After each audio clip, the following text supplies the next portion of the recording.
What's up, everybody? Welcome back to the Let's Go Show. Today is going to be a super good episode, and we are still talking about courage. Yep, kicking it off with another episode of Courage. As we found out last week, I am very courageous.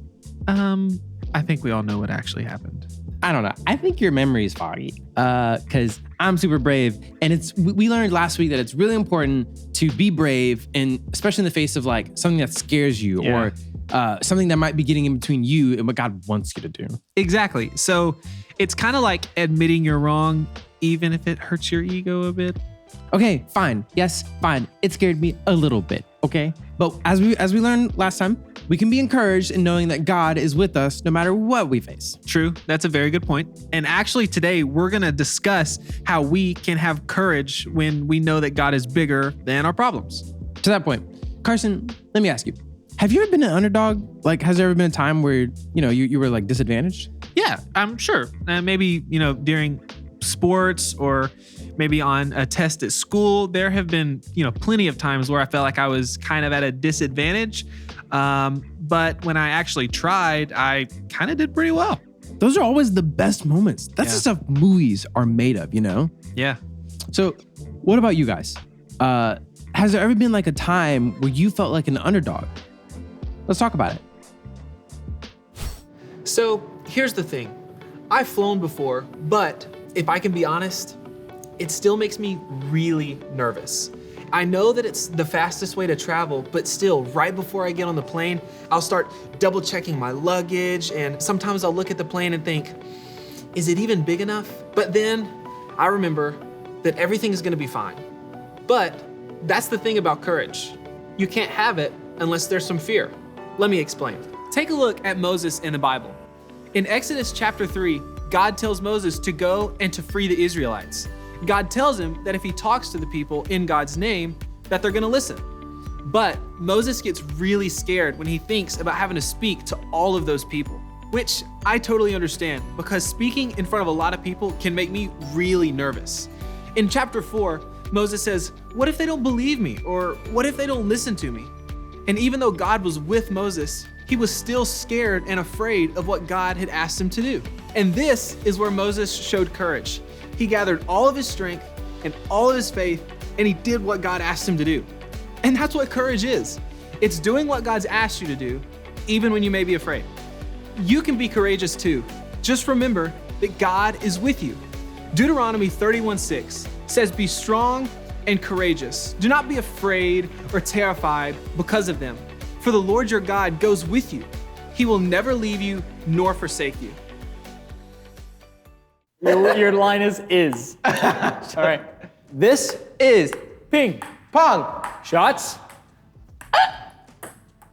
That's something. 3-cup falafel. Oh yeah! Oh yeah! This is off the wall.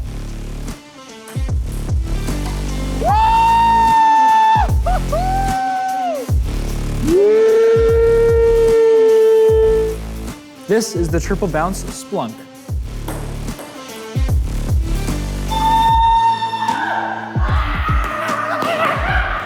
This is corner cup.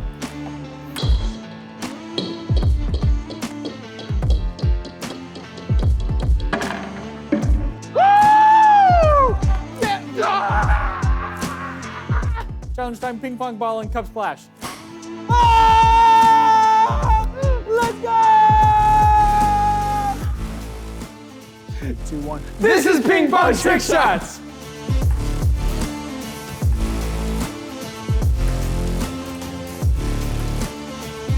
No! Here, we got it. God's story. Gideon. So part of God's story is about a man named Gideon, and it begins like this. Israel, God's special family, had turned against the one real God and worshipped idols. They had forgotten how God had loved and cared for them and needed a reminder that He was the one in charge. So God took away the Israelites' farms for 7 long years.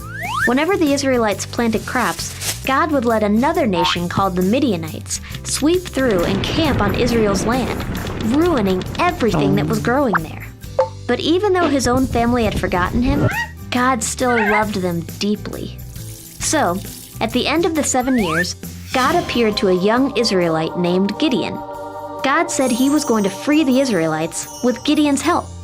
Gideon, however, wasn't so sure, so he asked God to prove himself by performing a series of miracles. Gideon said, "If the fleece is wet with dew in the morning but the ground is dry, then I will know that you're going to help me rescue Israel as you promised." That's what happened. Just to be sure, the next night, Gideon asked God to do the opposite, make the fleece dry and make the ground wet. And God did it. Next, he even sent a sign through an angel.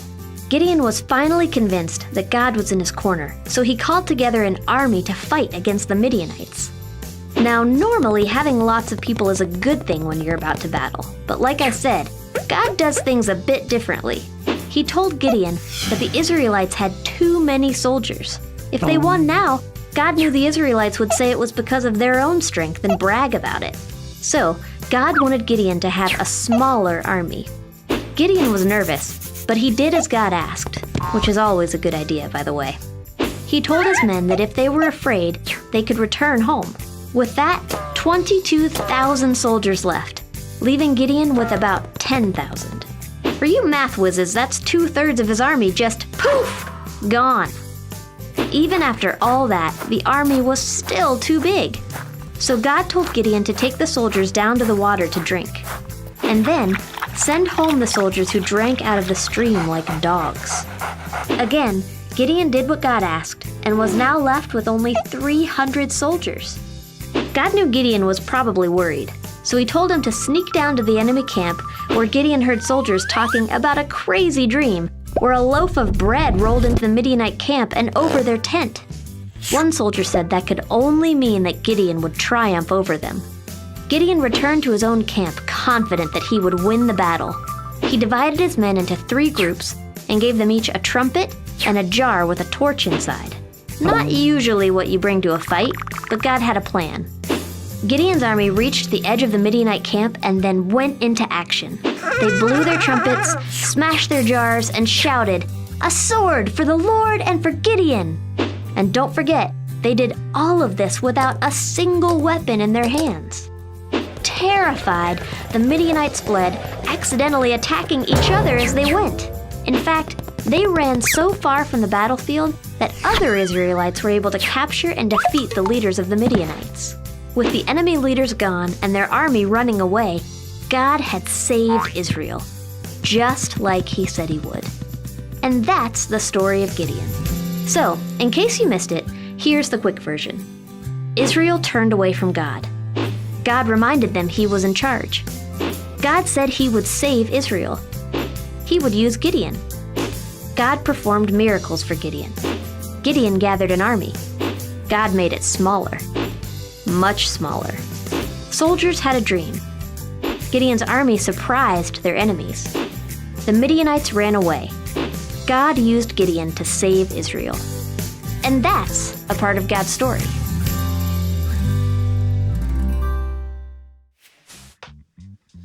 Man, the Bible is full of stories where God uses just ordinary people to show his extraordinary greatness. Right? Like with Gideon, the odds just felt so stacked against him, but he knew that God was with him.